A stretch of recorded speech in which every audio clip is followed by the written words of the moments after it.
जन सुराज किस तरह से अलग है उसका एक नमूना आपने हमारे 4 विधानसभा क्षेत्रों में उपचुनाव जो हुए उसके उम्मीदवारों के चयन में भी देखा। वो सारे के सारे उम्मीदवार एक तो जमीन से जुड़े हुए हैं, वो वही के रहने वाले हैं जहां से उनको उम्मीदवार बनाया गया था। उसके अलावा वो सब ऐसे व्यक्ति या महिला हैं जो लोगों के साथ जुड़े हुए थे, लोगों के बीच रहकर लोगों के लिए काम कर रहे थे। इसीलिए हमने इस चुनाव प्रचार में भी सबों से वादा किया कि बाकी नेताओं की तरह जो पिछले 30-35 सालों से उनका लीडरशिप लेते आ रहे हैं, उनसे वोट लेते आ रहे हैं, उनकी तरह जनता का वोट लेकर वो अपने चुनाव क्षेत्र से गायब नहीं हो जाएंगे। वहीं पर रहकर जनता के बीच रहकर उनकी समस्याओं को सुनकर उसका समाधान निकालेंगे। ये एक ऐसी चीज है जो डॉक्टर विनायक गौतम के साथ भी लागू होती है। वो यहीं पे मुजफ्फरपुर और पूरे तिरहुत क्षेत्र में एक जाना माना नाम है और वो इस बात के लिए भी जाने जाते रहे हैं कि जब भी जिसे भी उनकी जरूरत पड़ी है उन्होंने खुले मन से उन सब का साथ दिया है, उन सब की सहायता की है। चुनाव के बाद भी उन्होंने अपने सारे मुद्दे आपके सामने रखे हैं कि वो क्या मुद्दे उठाएंगे विधान परिषद में, लेकिन उन सब से ज्यादा महत्वपूर्ण बात यह है कि वो इस सारे दौरान जनता के बीच रहेंगे, उनके लिए उपस्थित रहेंगे, उनकी समस्याओं को सुनने का चाहे कोई भी समय हो, उनके पास धैर्य है, उनके पास ताकत है। ये एक ऐसी चीज है जिसे जन स्वराज बाकी आने वाले चुनाव में भी अपने प्रत्याशियों में देखना चाहेगी। एक दूसरी बात है जो इस मौके पर मैं आपसे कहना चाहूंगा, जन स्वराज का निर्माण, जन स्वराज का जन्म शासन पाने के लिए नहीं हुआ है। हम यहाँ बिहार में शासन पाने के लिए नहीं इकट्ठे हुए हैं।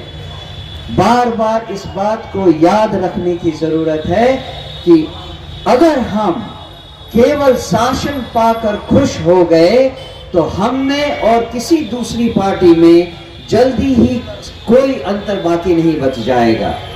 हमारा ध्येय है बिहार में बदलाव लाना और बिहार में बदलाव लाने की पहली सीढ़ी, उसकी तरफ जाने का पहला कदम शासन पाना है, जिससे हम विकास के लिए सही सही नीति कानून बनवा सकें।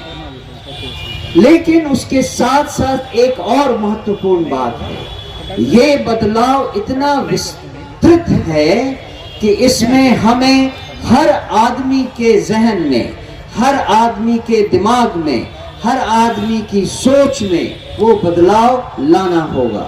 चाहे वो हमारा कार्यकर्ता हो, चाहे वो यहाँ का कोई मुखिया हो या वार्ड परिषद का मेंबर हो या हमारा एमएलए या एमएलसी हो, हर लेवल पे आम आदमी को इस बात को समझना होगा कि अगर बिहार में बदलाव लाना है तो हम हर व्यक्ति को थोड़ा थोड़ा बदलना होगा। जो नियम कानून सरकार के द्वारा बनाए जाते हैं वो किसी मकसद से बनाए जाते हैं। हम सबको ये बात जाननी होगी कि हम सब अपने अपने अधिकारों के दायरे में रहकर नीति नियमों का पालन करें। ये कहने में बात छोटी लगती है, लेकिन ये एक बहुत बड़ा बदलाव है। एक तरह से ये आंदोलन है, सामूहिक सामाजिक आंदोलन है। इसके लिए जो पदयात्रा 2 साल से चल रही है उसका असर आप देख सकते हैं। लोगों में ये बात समझ में आ गई है कि जन स्वराज बाकी दलों की तरह आम दल नहीं है।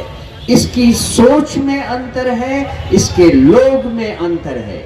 यही सोचकर, यही जानकर जनता का सामूहिक प्रयास हम इकट्ठा कर रहे हैं। जनता इस बात के लिए तैयार हो कि हाँ, हम सब बिहार को बदलना चाहते हैं, और यही काम मैं इस चुनाव के बारे में हमारे सारे कार्यकर्ताओं से निवेदन करना चाहूंगा। आप जब हमारे वोटर्स के पास जाएं, स्नातक वोटर्स जो 1,60,000 के आसपास है, उन सब के पास आप जाएं और उनके दिमाग में ये बात डालें कि हम किस तरह से अलग हैं, हम क्या चाहते हैं बिहार में, और उसमें हमारा उम्मीदवार किस तरह से खरा उतरेगा। हम ये विनती करना चाहते हैं आप सब से, स्पेशली वो लोग जो हमारे साथ डिफरेंट, अलग अलग विभिन्न क्षेत्रों में जाकर स्नातक वोटरों से मिलेंगे, उन सब से यही कहने की बात है कि हमारी नीति क्या है, हमारा संदेश क्या है। ये मुझे पूरा भरोसा है कि हर वो पढ़ा लिखा व्यक्ति जिसने बिहार में कुशासन को पिछले 35 सालों से झेला है, वो सब इस बात को समझेंगे।